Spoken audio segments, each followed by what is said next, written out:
মারা যাচ্ছে এবং বিএলওরা অসুস্থ হয়ে পড়ছে, তার জন্য দায়ী ভারতীয় জনতা পার্টি। আমি কয়েক হাজার লোকের নামে তালিকা দিয়ে দেবো।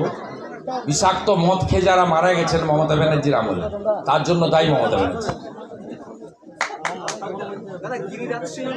সুবল সোরেন সহ যে যোগ্য শিক্ষকরা মানসিক চাপে অসুস্থ হয়ে মারা গেছেন, আত্মহত্যা করেছেন, তার জন্য দায়ী মমতা ব্যানার্জি। যত কারখানায় তালা লাগিয়েছেন, শ্রমিক আত্মহত্যা করেছে, তার জন্য দায়ী মমতা ব্যানার্জি।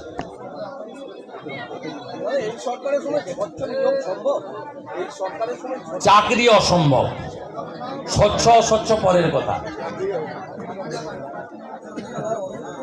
ইনি তোষণ করবেন আর ভাতা দেবেন।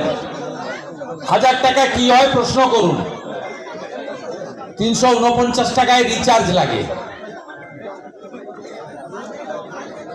পরিশেষে বলছি, বাংলাদেশি অবৈধ অনুপ্রবেশকারী মুসলিম এবং রোহিঙ্গারা যদি তৃণমূলের সাহায্য নিয়ে নাম তোলার চেষ্টা করেন, এআই ফটো স্ক্যানে ধরা পড়ার পরে তাদের কি অবস্থা হবে তারা বুঝে নেবেন। দয়া করে এই কাজ করতে যাবেন না।